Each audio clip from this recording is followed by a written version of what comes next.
Welcome to Human Risk, a podcast dedicated to the understanding of human behaviour as a risk. Here's your host, Christian Hunt. Hello and welcome back to the show. Now, we all know what hypocrisy looks like. We see it in other people all the time. And if we're being really honest, we've all been guilty of it ourselves. But what if hypocrisy, that gap between what we say and what we do, isn't just something to condemn or avoid, but something deeply human? What if, in certain situations, it might even be useful? That's the provocative premise at the heart of a brilliant new book by my guest, Michael Hallsworth. He's the Chief Behavioural Scientist at the Behavioural Insights team, an academic, and the author of The Hypocrisy Trap, How Changing What We Criticise Can Improve Our Lives.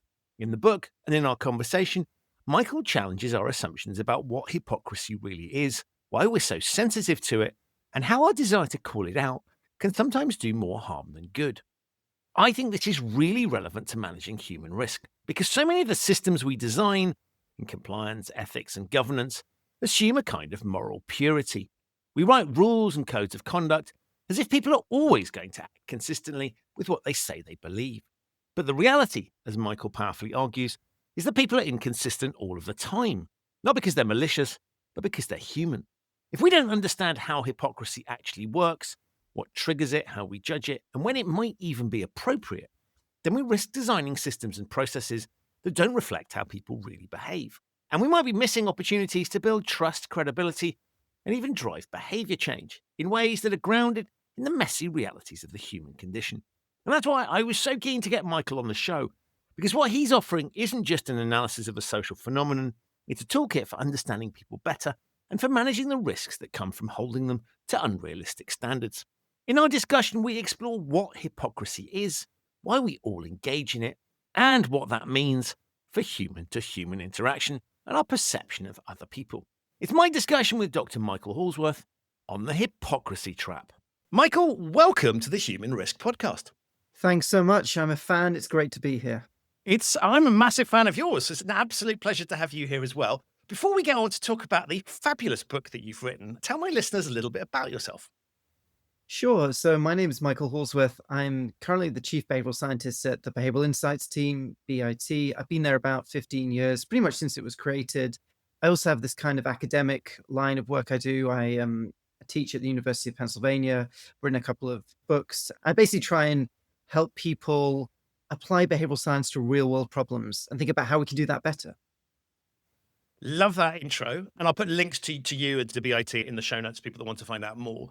But you've just published a book on hypocrisy, which is a surprising topic, but as I discovered in reading it, a fascinating topic. Why don't we start with, before we get on to why you wanted to write a book about it, tell us what hypocrisy is. Great question, because there's a gap quite often between what we think about hypocrisy, what we think it is, and what it maybe actually is if you look at how it works. So in the book, I say that hypocrisy kind of has three parts. And the base level, the common factor you always get is some form of inconsistency. And that inconsistency can be between words and deeds, words in one place and words in another place, and even between behaviors in one place and behaviors in another place. The second part is there has to be some kind of benefit to the person who's being inconsistent, okay? And that can be a benefit to their social status, so looking good, or it can be a benefit to their self-image, so like feeling good. And the third part is some form of injustice. We think those benefits are unfair in some way. So like you don't deserve the social status you don't deserve the social status you're getting, or you're feeling better about yourself than we think you should.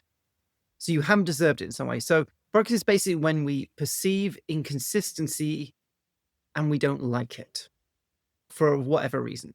An inconsistency we don't like.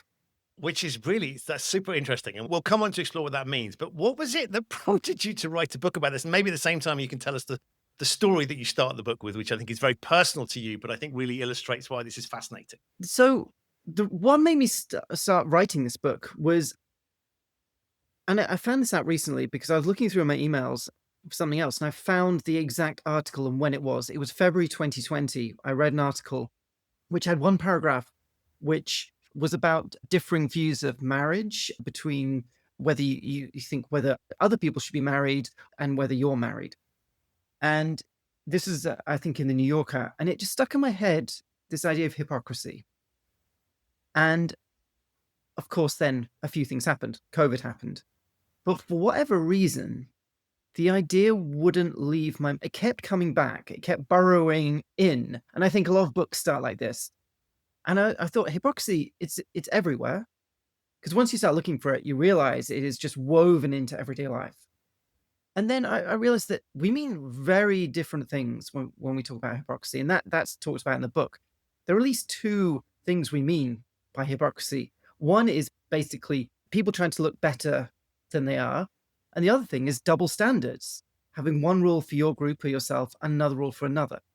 And we don't even think about that when we use the word, but it's that dual meaning is there.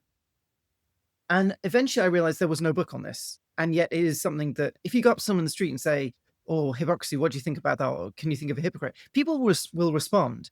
It's not like a completely esoteric topic, but then no one's really written about it. No one's actually explored what's going on. And as I started writing this, I realized it's a perfect topic because it is broad enough to enable you to go in different directions and talk about really important things in society. But it's not so big that you get lost.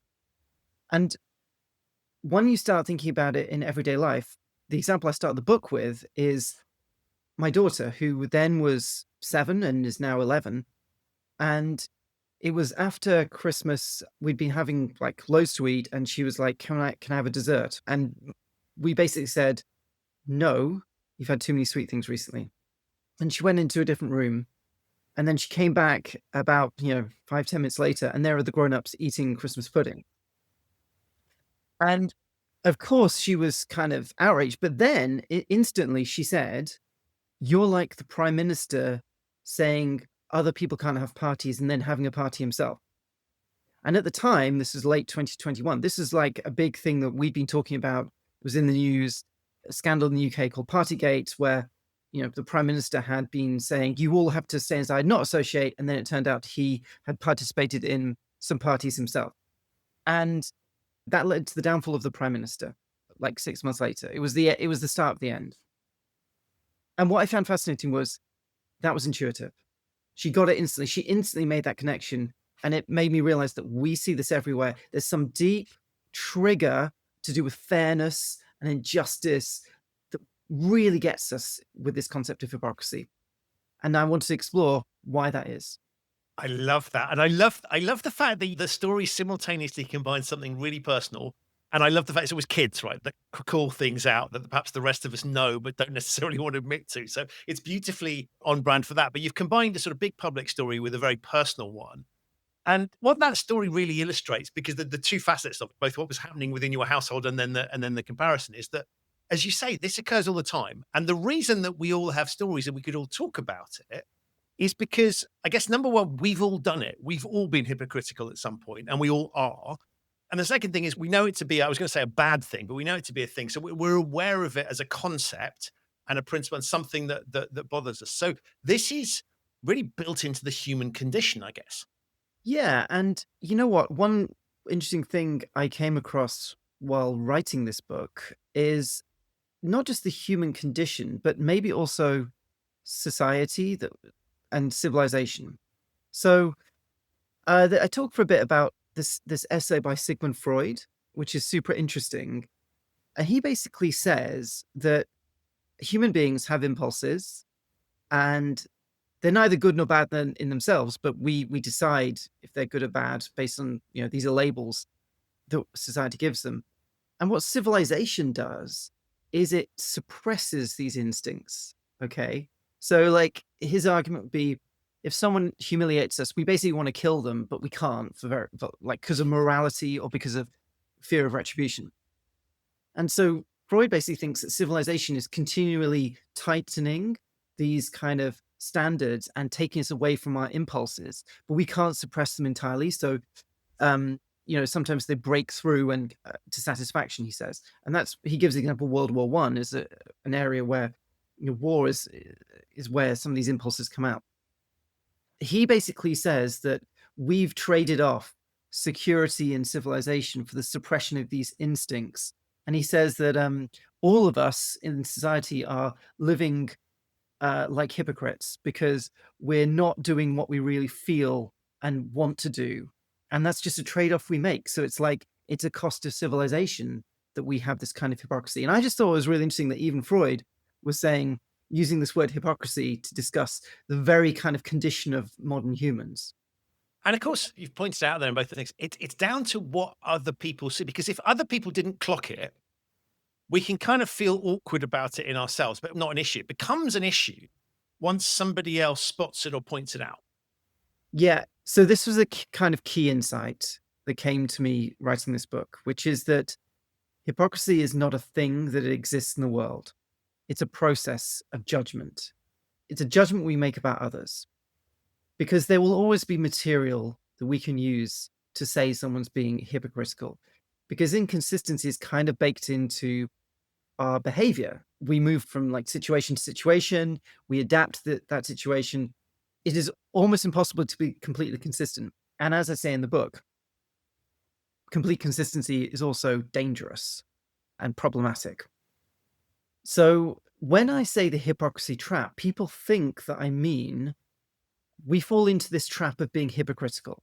You know, we fall into the trap of being inconsistent in our words and deeds. In other words, that it's avoidable. Yeah. And they think the trap is like, we just have to be more consistent. And the book does give ways we can be more consistent, because it would be bizarre not to talk about that. So behavioral science has various things we can do to try and be more aligned with our goals in our behavior. But really, the big insight is that the hypocrisy trap is when criticisms of hypocrisy run out of control. So some criticism of hypocrisy is normal and healthy. You know, if you have a situation like with PartyGate, there's an argument you should be calling out the false impressions people are giving, particularly if they're people in power. And in the book, I call this the kind of the trust machine, if you like. It's a way of keeping trust in society and standards and so on. But also some letting go of inconsistency is important as well, because real life involves these kind of trade-offs. It involves us being imperfect and not achieving everything we can all in one go. It happens in stages. And so if the criticisms get out of control, you end up with this kind of rigid, inhuman ratcheting effect where you're continually searching for the person who's more consistent. You know, there's no scope for compromise or the fact that you are, no attempt for striving or to make something better. It can almost become a bit like I say in the book, the Reign of Terror in the French Revolution, which was described by Hannah Arendt as a relentless hunt for hypocrites. So you might say, okay, then what we have to do is let things go a bit. We have to tolerate some inconsistencies, like it wouldn't be a good world in which we were completely honest with everybody. You have to have some kind of politeness, some kind of keeping the peace, not, compromising, so on. And I talk about this world as like everyday compromises, where we recognize that we're striving for something better, and we've made decisions in society to have some kind of inconsistencies. And that's just the way things are. And then the problem with that is it can open the door for complacency, for like me thinking, I'm basically a good person. I've made some trade-offs, but they were all justified. And actually that can lead to cruelty in its own way. And the final world which I talk about, which is where hypocrisy accusations have no power, I call it brazen power plays, where it doesn't matter so what if I'm a hypocrite? Hypocrisy doesn't mean anything. It's like, that's just an idea. And the truth is I'm stronger than you and I can do what the hell I want. And so why basically says we have to get this unfortunately difficult thing of balancing letting some hypocrisy go while also cracking down on some to keep us in these kind of positive spaces and avoid either these ratcheting up accusations or an abandoning of the concept altogether. And if we don't moderate our criticisms, we'll end up in those bad places. As you talk, it's sort of in my mind, I'm thinking about political examples. I'm thinking about personal examples. I'm thinking about companies and what they say and versus what they do. And these trade-offs that you've highlighted, I think is a brilliant example. Is we couldn't. It's almost a sort of, if we were to behave in a way that didn't lay us open to any criticism of hypocrisy, we'd be like weird. We'd kind of be whatever the sort of anti-hypocrisy version of Homo economicus is. Be this unrealistic creature that nobody would want to spend any time with. I mean, it would just be utterly inhumane. And so all of these trade-offs that you've talked about, I think, are relevant. That's why I think the book is fascinating, because it's relevant to us individually as we think about all the decisions we make. It's relevant to politics. It's relevant to business. It's relevant to particularly some of the people listening to the show. If you work in compliance or ethics, it's worth thinking about this stuff, because often we set up this idealistic world that's a model of the way things should be. But we know that models often miss nuance. And what you're highlighting here brilliantly is that this is like, you can wish this away, but it's there. And if you design a model that sort of presupposes that either it's never going to exist or that it's acceptable all the time, you're going to miss something. So we have to make judgment calls on this stuff. We do. And sometimes they're unintuitive. So we don't like hypocrites. And I start the book by showing all the ways in which we really don't like them and we condemn them furiously. I also say, by the way, that part of the motivation there is to make yourself look good by criticizing them, but we don't admit that, which is hypocritical in itself. So what is fascinating about this topic is it just keeps bending back into itself. It's very hard to oppose hypocrisy without creating it yourself. But despite the fact we hate hypocrites, we also don't like the really consistent people as well, to an extent. Partly because they make us feel bad and we can't relate to them. So there's a really nice study that looks at this in terms of climate change. And it basically shows if you get a message from somebody who, about being more sustainable, being more climate friendly in your actions, and it turns out they don't do that thing themselves, obviously we judge that quite harshly. That's classic hypocrisy. But it turns out that actually the most effective advocates are not the ones who are super sustainable, just eat bean sprouts, don't turn the heating. I'm just exaggerating here, right? Those are actually less effective than people who are kind of like relatable and a bit moderate, who are saying you can make changes as well. And this has a term called do-gooder derogation in the literature. And so it doesn't take long if you start thinking about hypocrisy that you realize, yeah, we hate that, but we also don't particularly like the alternative. And I say that one reason for this is because hypocrisy is often about social status. So I said at the beginning, that, the benefits you can get are social status or self-image. And a lot of the time we feel that when someone is sending what I call a signal of consistency, a signal that they are this kind of person, we often give them a credit for it. And I talk in the book about what it's kind of called a prestige kind of status you get from this. So that might be, for example, I'm very sustainable in my actions and I don't take flights or whatever. And in some cases, that can be a status claim. And the thing about status claims are that the status is relative. So when someone else goes up, you kind of go down, relatively speaking. And so this is one reason we really love calling out hypocrisy, is because we have this feeling of, in relative terms, kind of getting a status boost because we've become the justified accusers. And the people who were making the big claims that they were consistent, principled people go down in exchange. So that is one reason why we don't like hypocrites, but we also don't like the opposite of hypocrites. And again, it's this thing about being stuck somewhere in the productive muddling middle that keeps us in a good place. Yet the incentives in our lives are always to be absolute, either like criticizing hypocrisy or claiming that you're a really principled person. The truth is we're stuck in that muddling middle. And what I try to do in the book is say, what's a guide for what kinds of hypocrisy we should call out and which we should let go? As you talk now, and as I was reading the book, I was thinking of all these examples. And so the one that really came to mind for me was on social media. And this is obviously just a manifestation of something that we see in the real world as well. But there's this kind of like, you're either with us or you're against us type thing. And if you're not 100, and if you the classic ones that wind me up on Facebook is the sort of, none of you will post this, right? It's sort of like, I will take over your feed. And unless you post this, you're not on our side. You're being hypocritical. Right? You're not really with us. You're not really on the, with the pro, and those things just wound me up.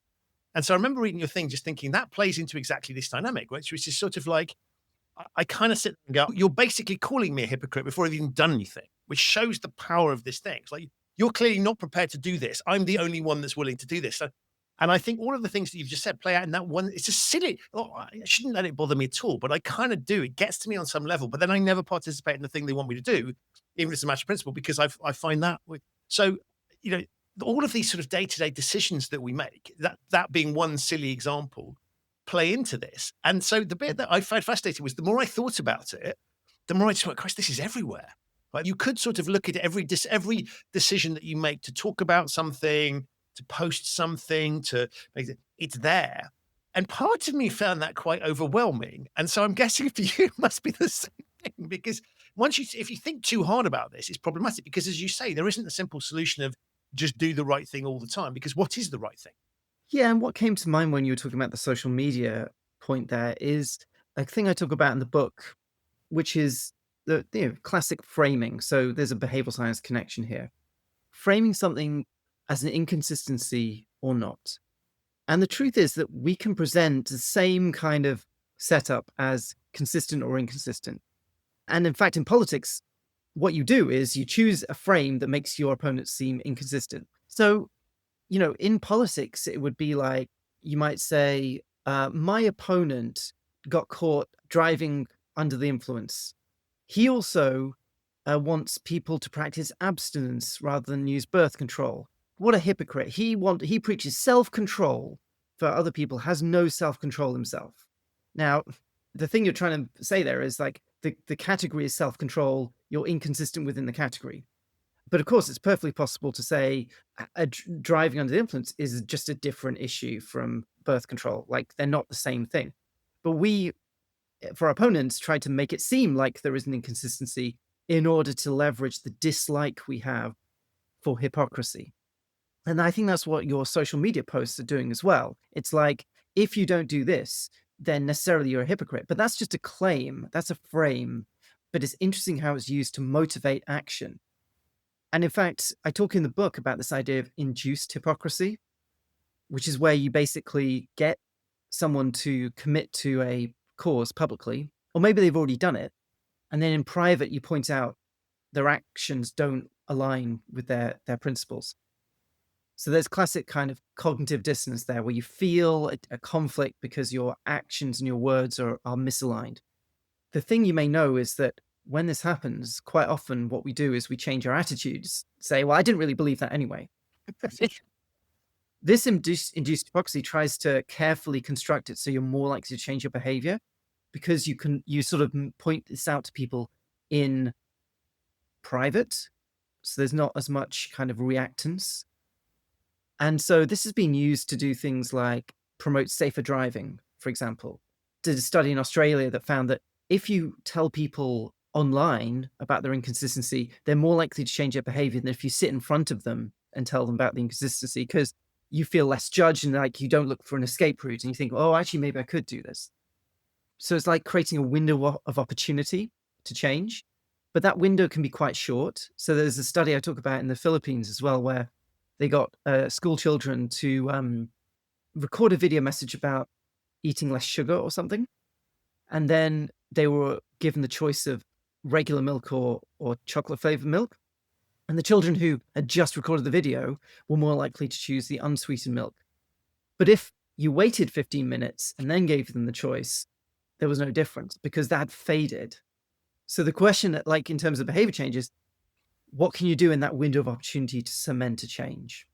You talk about the fact that what I would sort of term as puritanical or fundamentalists are actually less compelling communicators than people that have a degree of hypocrisy. So I think you used the example of a doctor talking about weight loss. If you had somebody that was very slim, that's less compelling than somebody who's got a little bit of clearly got a problem themselves. And I thought that was really interesting because that flies against logic. You would think logically you'd want somebody to talk to you from a position of strength on a particular issue. But what you point out is it's actually more credible to have somebody that's, I guess, sitting in the same gray zone that we all sit in. Yeah, so this is similar to the point I made about do-gooder derogation and climate change. I call it the relatable hypocrite. I say that in the book, there are some hypocrites that we like, or some kinds of hypocrisy we tolerate, or even think are the right thing to do. And one of them is this relatable hypocrite, where the study shows that if you're overweight, you're certainly less likely to go to a super fit doctor because you're worried about that judgment. And again, this goes back to the kind of status claims that we have that kind of aversion to the in relative terms, you're going down. So you kind of fear about being judged. The key is, I say in the book, that you practice this kind of honest hypocrisy. So one thing we really dislike about hypocrites is the false signal they send to others.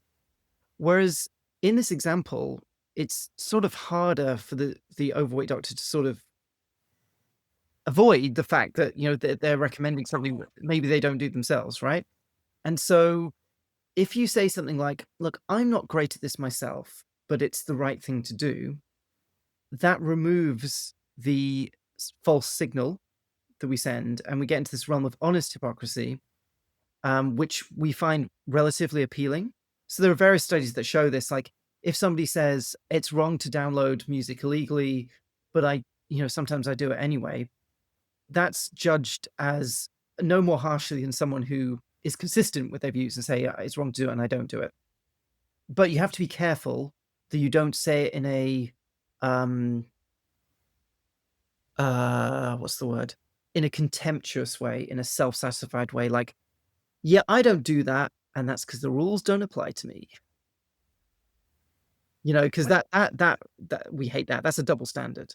So you've got to put it in that space of make it clear that it's the right thing to do, and you're kind of not trying to make a status claim to just be in a different category from someone else. That's really interesting, though, because that's, I guess, building empathy. If you get that right, you have recognized the risks of the statement. And therefore, you've recognized how people might misinterpret that. And you are doing, again, you've got to be careful it's not too performative. But there is a natural path through these things, which is not, to your point, the obvious extreme, but it's a sort of feeling your way, being sensitive to how people might misinterpret it, showing emotional intelligence, I guess, to an extent. And I think that's really interesting, because there isn't a sort of codified solution to this. We have to be able to read the proverbial room and recognize how other people might perceive this. And of course, particularly nowadays where lots of things are on video, recorded, there's a lot more transparency around what we do. So things can be taken out of context, deep, all that sort of stuff. There's a real requirement here to be more, the way to navigate this, I guess is what I'm saying, is to be more human and to really recognize the dynamics that are at play. And I guess to show that you recognize the dynamics that are at play. Yeah, I think that's right. In the book, I talk about 3 categories of ways out of the hypocrisy trap. I mentioned one of them is to be more consistent with our actions. And I talk about how you can do that in corporations, designing out hypocrisy, that kind of thing. And also in our personal lives in terms of like commitment devices and so on. The second category is, like we just said, reducing the risk of accusations. So if some form of hypocrisy is often inevitable, or inconsistency is inevitable, and yet the accusations often are out of control, then we need some way of defending ourselves. And this honest hypocrisy strategy, if you like, is one way of doing that. And then the third category of solution is changing our views of hypocrisy, changing what we think is reasonable and appropriate. And that takes you into some pretty interesting places, like what is our concept of the self? How consistent do we think we should be? And that varies by culture. And also it varies if you take the view, like in behavioral science, that we have multiple kind of processes running at once, and they can run in parallel and conflict with each other. And that's just the way the mind works. And how has writing the book impacted you? Because I sort of alluded earlier, the more I thought about it, the more I was just like, oh man, this is really hard, which is why it's super interesting. And I didn't for 1 minute start the book expecting you to go, wow, so the answer is you just have to do this, job done. You were leaning into the complexity and pointing it out and the challenge of it. But I mean, it must have impacted you. You must be quite thoughtful around some of these topics. Is there any, has it changed the way you live your life? Are you thinking differently? Or have you actually recognized because of that complexity, actually you just have to continue to be the best version of Michael, whatever that means? Do you know what's really interesting about it is that I really believe in what's in the book, and I think it's really interesting to explore it. And I think it does offer a way forward. And yet, still, when I see examples of hypocrisy in everyday life, I can see how the book explains them, and yet I still have an instinctive reaction to them, and I still understand why people feel that way. And so when you encounter the individual examples, it can feel a bit you can feel a bit helpless because I know that there are all the reasons why there are some instances where what the book has done is made me even more sure about the instinct I had before. Like, this is a bit superficial, this criticism. Like, really? I think the UK gets this a lot in the media. If you look in the media, you will see instances of people manufacturing stories out of nothing under the banner of hypocrisy. I give some examples in the book. And I always felt like, yeah, but like, what level of consistency you're expecting here? And so what I find now is even more so, I think that is like a completely pointless story. And this is part of the problem because every time you have a pointless story that makes where you try and say this is bad because and you're a hypocrite because of this this tenuous inconsistency, I think it's creating a bigger problem of cynicism.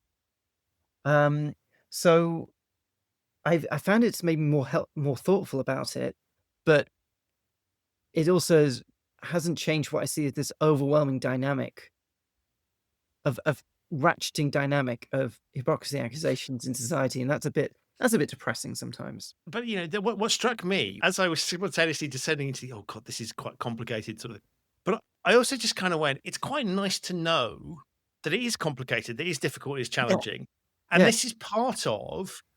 I don't want to say part of growing up, right? Because I'm not like I'm not. I don't. I sort of the older I get, the more I realize I don't know, right? Which is I think befalls most of us of a sort of thinking persuasion. But it was quite refreshing to sort of go, actually, this is really complicated and messy and difficult, and we're going to get this wrong. And I Yeah. think the bit that I quite liked there was as I looked at, particularly with one eye on the sort of compliance ethics audience of this show, is really to recognize that it is impossible to get this 100% correct. And it is impossible to entirely think about other people in the right way. We're going to misjudge things. And we sort of, it's a blindingly obvious point. But what I thought was nice about it was in a way was that you took me to a space where I went, actually, maybe I don't have to worry too much. That's why I was kind of intrigued as to what it's into, because maybe I don't have to worry too much about it because it's there. I should recognize it's there. I should be alive to those extremities that are unhelpful, but just sort of go, do you know what? It's kind of okay to be hypocritical from time to time. And if I can do that in a more thoughtful way, I'm doing it for the right reasons. I'm not trying to cover stuff. And yes, motivated reasoning or kicking all those things. But I don't know, in a way, it was quite refreshing to just sort of finish the thing. Go, okay, it's complicated. And there's nothing, I can't change the dynamics. I can't change how I perceive the world. I can't change how other people necessarily perceive everything. So I'm just going to have to navigate this. And here's a guide to do it. So in a way, I was perturbed and yet refreshed, right? And I just sort of thought, well, okay, does that make sense? Put that on the book cover. I was perturbed yet refreshed. That's a really good description. Yeah, I think you should be perturbed and refreshed because there is no one weird trick to solve this. Because what we think is success isn't success. Yeah, if you just sort of like go into it thinking success is eliminating hypocrisy. No, it's not. That's also a nightmare world. Okay. And so this is what I think makes it a really interesting, meaty topic, because you just got to wrestle with the stuff of being human in society. And the truth is you need some kind of moderation of some inconsistency and some condemnation of inconsistency. And that's a difficult message. When you want just a simple kind of if you want a simple message, hypocrisy doesn't allow that. And I think it's a gateway to just sort of some of the messy nuances of being human. But that's not just like an esoteric thing. They're messy nuances that are really at the core of like your bottom line as a company, because your consumers, if they perceive hypocrisy, can destroy your company. It's at the bottom line of politics and in, our personal relationships, where perceptions of hypocrisy can end your personal relationships. It can become something that is intolerable. So, yeah, I think that is something that it felt like a gateway to some of the really tough stuff that we sort of dimly perceive in day to day, and then just sort of move on. And you mentioned the corporates there. I mean, there's been that interesting dynamic where companies felt they had to take a position on everything. And we can think about certain campaigns where, whether it's the environment or whether it's sort of more social campaigns, where there was a requirement to take a position on things, which inevitably, the more things you try and take a position on, the more challenging it's going to be. And to your point about the realities of life mean at some point you are going to have to make compromises. Corporate values sound great when they're written down, but then at some stage you have to compromise. Safety and profitability, be a good example, right? Those at some point those fall into tension with each other.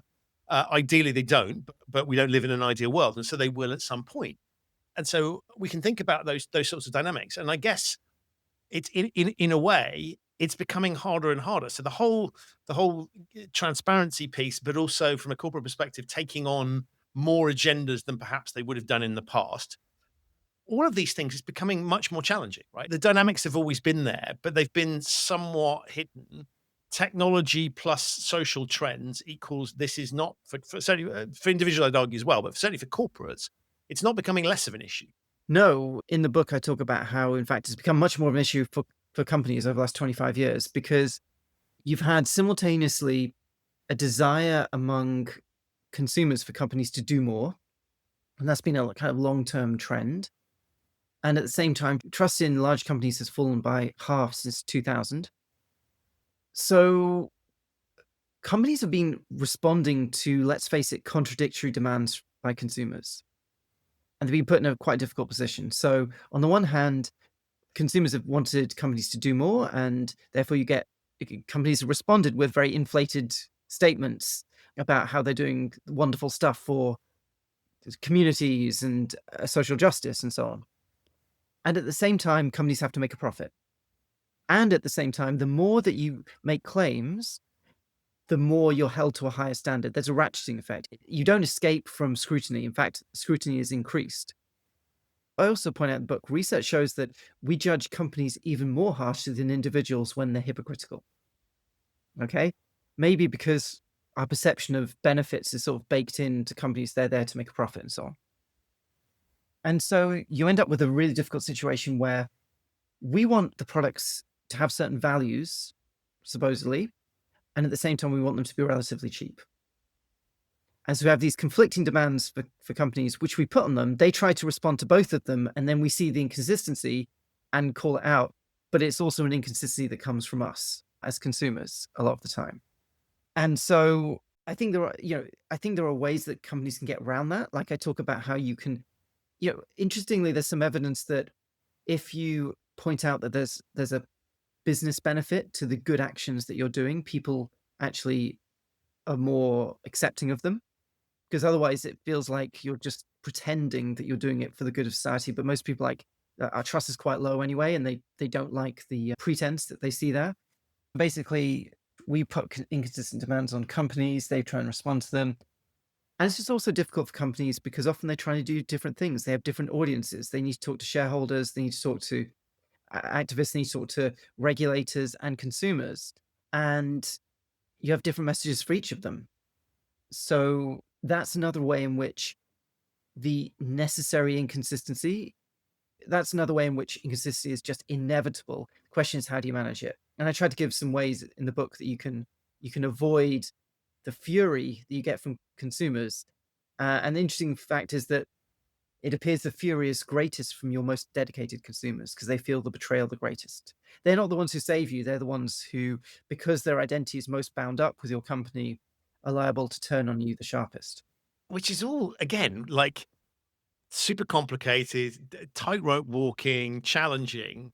Back to this is the sort of the nature of life, and things aren't always as easy as we might want them to be. But I'm really struck here by it comes down to we have to think. And so on the one hand, we're equipped with an intuition about this stuff. You didn't have to explain. I asked you what hypocrisy was, but we all instinctively had a view as to what it was. You've helpfully codified what we all instinctively know. So on the one hand, humans are sort of aware of it. On the other hand, we're not necessarily particularly good at always dealing with it, I guess, in the moment where we might find paths that don't necessarily help us. And to your point around companies and the different stakeholders, it's almost like the competing priorities point. It's manifests itself in talking to different audiences. And back to that point around hypocrisy being you have to have somebody else who clocks it. It's all sort of it's all tied up in the same thing. So we're back to the same point of saying this is a really significant part of who we are, and whether we as a company or whether we as individuals or we as a nation, I guess, as well. So it kind of this is why I think this is really, really interesting, because you've nailed something that is so easy to grasp and yet comes with a depth of complexity that to some extent we already understand. This is why I think the story that you opened with around your daughter is fascinating, because this isn't something we learn as adults. We've got this there as a natural part of who we are and how we look at the world. Yes, absolutely. And so the middle part of the book talks about all the recent research that shows what factors dial up our outrage or dial it down.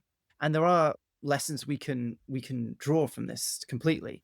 So I talk about, the level of inconsistency. Are you doing the exact thing you condemned in others? Or is it some broader inconsistency that we're seeing in your statements? What order does it happen in? There's evidence that if you preach and then don't practice what you're preaching, that's seen as worse than if you don't practice it and then preach, because we kind of infer there's some kind of change of, turning over a new leaf. If you do it over a longer time period, like your contradiction happens over the course of a year, like that's seen as less bad than if it's within the same minute, because we think we see less deception, we tolerate more potential for change. If you don't even know that you're being inconsistent, then we're actually more tolerating, interestingly. That kind of level of self-deception can be a defense. I was unsure about that, Christian. I actually ran an experiment, which I report in the book. I love this. Yeah, tell us about this. I love this.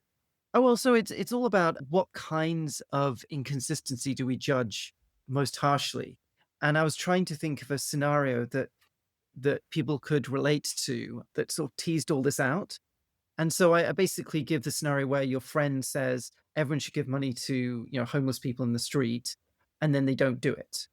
Or they say everyone should do it. Or they say, like, for example, I always give money, or everyone should give money. Or they say everyone should give money, and then later they say to somebody else, no, you should never do that. Like, these are different kinds of inconsistency between words and deeds, and different kinds of claims, and then between words in one place and words in another place. And I even did one which was your friend thinks to themselves, I always give money to homeless people in the street, and then don't do it. And that's that kind of private hypocrisy.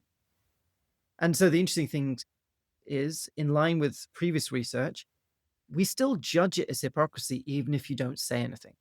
Even if it's just in your head. You can be a hypocrite in your own head. Why? Because we perceive that self-image benefit. We perceive that you're feeling better about yourself than you deserve to. But what struck home for me was that people actually judged the word inconsistency the most harshly. So that's where you say one thing to one person and a different thing to another person. That was judged even more harshly than saying everyone should do it and then not doing it, which I find surprising, because you don't even know if they gave the money. It's just it's interesting different statements, right? You should think that the action itself is what matters. But I think there's an issue of trust there, and the kind of person who would just contradict their principles means that there is a deeper problem. And there's all kind of fascinating research about how we actually really like people who make a kind of claim of principle, even if it's a principle we disagree with. We like those people more than someone who's just very slippery. And actually, there's some evidence that we actually like it more if a politician says it's never okay to lie and then lies, versus a politician who says sometimes it's okay to lie and then lies. The second person is more hypocritical, but we already disliked them more because they seem to be like slightly untrustworthy. So the person who violates their principles takes a hit, but not as much as the person who kind of didn't have any principles to start with. It's sort of, back to the logic, makes no sense whatsoever from a sort of logical perspective. And yet, to your point, I can find a way through that by sort of recognizing that there are dynamics there that we do find appealing and interesting and recognizable and consistent, all those sorts of. So, ironically, in demonstrating greater inconsistency, there's a model of consistency behind it. Yeah, and that was something I talk about in terms of like in leadership. So I talk about how the problems of authentic leadership and the concept of authentic leadership, which, is more complex maybe than it may seem, and there are caveats to it. But the idea of authenticity can be a problem because you may have to be inauthentic in one sense, which is like you don't want your boss to be telling the whole company about every fluctuation and risk that and worry they have. Like, oh, if we don't get this big contract, I may have to fire you all. Like that. That is in one sense authentic because I'm not like I'm sort of saying one thing. I'm saying the same thing in private meetings as in public, but clearly that's not a good idea. Because what's going on there is you're actually being faithful to a different principle, a more fundamental one, which is trying to protect the welfare of your employees. And it may be that there is no benefit because you may win the contract. So there's no benefit actually being completely authentic about, guys, I'm actually really stressed. There's a big risk here. Instead, what you want is someone being inauthentic and saying things are under control. Like you want some kind of a different level of consistency about concealing some things and presenting others that is different from, we recognize that inauthenticity is the right thing to do in some roles because hopefully you're adhering to a deeper and more fundamental principle. What I also found in the experiment was I added some stuff in later which tried to clarify how people felt about things. So in the example of the private hypocrite, where they think they always give money to people in the street, I clarified later that they're self-deceived and they just don't realize that they walk past the person without giving money. And I was unsure which way this would go because you could see that self-deception is annoying because people get to feel like smug about themselves and they don't deserve to. But actually what I found is people rated that as less hypocritical if the person wasn't aware. Which is kind of interesting. So it seems it is a bit of a defense to be unaware of your various inconsistencies and walk around, feeling like you're a good person. At least we don't see that as bad as just being conscious of that and not caring. And that takes me to an interesting point that I always sort of try and raise with people when they write books to explain dynamics, is that obviously I could reframe this book as here's a guide to how to make hypocrisy work for you. And I wondered as you were writing it, are you in the back of your mind, are you thinking this is a toolkit for doing naughty things? Or is the dynamic of this actually that it doesn't allow itself to do that? So when I think about certain people writing books about influence, you can sort of say, well, you can use influence for good or for bad. In this case, I think it's fascinating because I could say if I was somebody who wanted to engage in hypocrisy for some reason, you could say, well, this is a useful guide to some of the dynamics that are there. But I think the answer in this case is the complexities of it mean that actually it's not that it's helpful, but it's not helpful in the sense of there isn't a clear path for how to do it in the way that there would be for influencing people, a book on rhetoric, for example. Yeah, so this is again was why it's a slippery concept. So I distinguish hypocrisy from lying and deception, straightforward deception. It's a broader concept than that. For one of the reasons I gave that you may not even be aware you're being a hypocrite. So why is it different from lying? And I think this is an original argument which I've not really seen anywhere else. So the difference is about the strength of the signal of consistency. So it's the extent to which you say you are like this in other situations. And the stronger the signal of consistency, the greater the perception of hypocrisy when it's violated. So to explain, it's a sliding scale. You can have lies that are not hypocritical and lies that are more hypocritical. So to explain how you move along that scale, on one end, you have something which is just like a lie about a specific thing. So for example, did you steal that newspaper? No. That is a lie. Is it hypocritical? What do you think, Christian? Well, unless you've announced previously that stealing newspapers is something you don't do or a bad thing, I guess, it wouldn't be. I would argue it's not hypocrisy. Yeah. So then what makes it more hypocritical is if you start saying things like, "No, I didn't steal that newspaper. I would never steal newspapers. Stealing newspapers is wrong. I look down on the kind of person who steals newspapers. They're bad people and they're weak-willed," or so you start building out the kind of signal of, "I wouldn't do that in other circumstances." Okay? And that starts getting towards you start building the signal of consistency there, and that's what makes it more, hypocritical. Um, and indeed, I say in the book that, this is why hypocrisy is often associated with morality, but it doesn't need to be, because morality is a set of laws that should apply in all circumstances. They're the, like, ultimate signal of consistency, and so the two things get mixed up. I say hypocrisy is not about morality. It's just that's often where it ends up, because you can give different signals of status. You can seem to be like, "I'm a maverick," you know, or I give the example of, in the art world, say you're a gallery owner who's actually, like, in some senses deeply conventional because part of the upper middle class and you're part of the community and whatever. And then almost as part of your job, you have to say, "Yes, this very, transgressive work I of love art. it. I love it," because you don't wanna seem, like, uncultured. But actually, you don't like it, and it's and I'm not making a just being flippant here, because there are instances where, you know, art that was lauded at times now seem deeply problematic, and yet at the time people will be like, feel they have to say, and they're kind of hypocrites in some ways because the art is actually contradicting their values that they express in other parts of their life, but they're in that circumstance saying, this is great. I love it." I think that's a really fascinating example, the art gallery. And as you were talking, I was thinking about clothes shopping, for example. A lot of these businesses, at some level, they need to be slightly hypocritical for these things to survive. Right. So it's sort of baked into how we interact with each other. Yeah, absolutely. So there are multiple sources of status as well. I give the example of the in the book of, you know, claiming that you like very critically lauded obscure bands, right? And in fact, you just listen to, today's top hits on Spotify. People see that as hypocritical, but it's nothing to do with morality, I think. At least the claim isn't, you're not claiming to be good, you're just signaling a consistency that you don't have.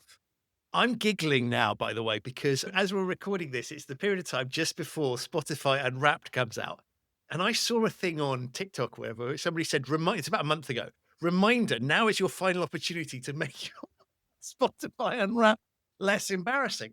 And I remember thinking, I don't generally share mine with other people. I don't particularly care, but I was like, oh, that was an interesting experiment. So I'm currently messing around with that in order to see whether it's possible within that period of time to sort of shift the thing. Now, I will argue that I'm not listening to music I wouldn't otherwise listen to, but let's be honest, I've got more Beatles and Rolling Stones, that kind of thing in there than I would have current day chart hits. Although new albums coming out recently have managed to sway by the, but it's fascinating when you talk about that because I totally recognize that time. I think, what am I doing here? And I'm excusing it as a sort of scientific experiment. It's not very scientific at all, but I'm excusing the experiment. But you're absolutely right. Is ultimately probably if it worked, I'll talk about it.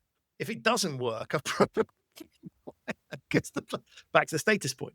So I love that. Fascinating.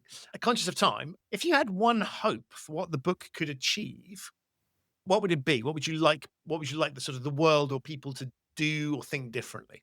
One thing I would hope is that there would be situations where someone has just, like, pulled out the hypocrisy accusation, and based on reading the book, the person has the confidence to say, rather than, "But you're a hypocrite as well," which is often what happens, you just deflect it, um, to have the confidence to say why their hypocrisy was actually not such a big deal, and not in a way that is just self-serving, but in a way that actually makes sense. And this feels like a weird thing to say because I know a lot of time people try and defend their hypocrisy in saying it's not hypocritical because of what?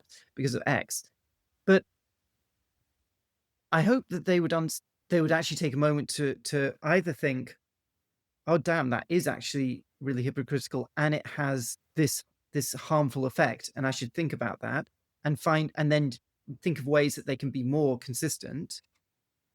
Or they can respond by saying, yeah, I'm hypocritical there, and the thing is, it's this kind of hypocrisy, and that I'm kind of okay with it, and not just to do that in a kind of superficial, I don't care about the issues way, but to do it in a real way, because that is the most unpopular implication of the book. That, and in fact, to put it a different way, what I hope people do is that they have the thought, that's hypocritical, and then the immediate thought of, but does it matter? Because it's the easiest thing in the world.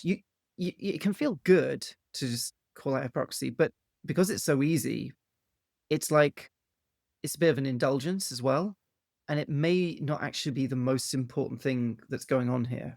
It may be a distraction from the real issue, and sure, it gives you a short-term benefit, but we kind of all lose in the long term if this concept loses all meaning, as it's in danger of doing, I think.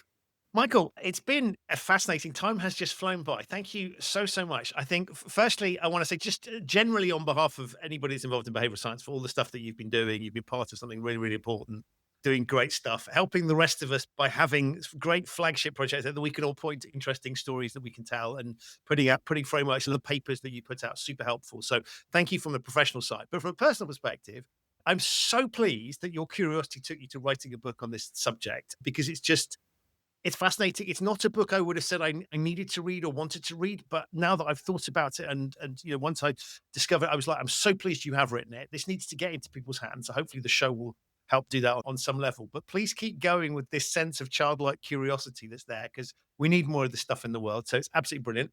Before I let you go, remind people what the book is called. I'm supposed to say where they can get it, but I think the latter's obvious. The former might not. Yeah, the book's called The Hypocrisy Trap: How Changing What We Criticize Can Improve Our Lives. And you can get it anywhere that you get books. Amazing. And I'll also put a link to your website, because there's some lovely little videos where you've used the Google LLM to produce some great little explainer videos and audios, which are well worth diving into as well. So links to all of those things, plus BIT, plus all the things you'd expect in the show notes. But all that remains for me to say, Michael, thank you so, so much for, one, writing a great book, but secondly, being a fabulous guest on the show. Thanks, Christian. It's been wonderful. So that's it for this episode of the show. My enormous thanks, of course, to you for listening, and to Michael for appearing. To find out more about him, his book, The Hypocrisy Trap, his work at the Behavioural Insights team, and a whole load of other things relevant to what we talked about on the show, have a look in the show notes. There are links to those there. If this is your first time listening to the Human Risk podcast, where have you been? But thank you so much for joining me. You can subscribe wherever you get your quality audio content. It's available on all of the major podcasting platforms. If you like the show, please do consider leaving a review or rating wherever you download it. It helps other people find the show, continues to allow me to attract high-quality guests, and obviously is a nice way to let me know what you think of it. To discover episodes of the show that you might have missed, visit the show's website, which is humanriskpodcast.com. There are over 300 of them, so if you haven't caught up on everything, there's probably something there for you. I will be back very soon with another episode of this show, but in the meantime, stay safe. Maybe take a moment before you accuse someone of being a hypocrite to ask yourself, does it really matter? But above all, thank you so, so much for listening.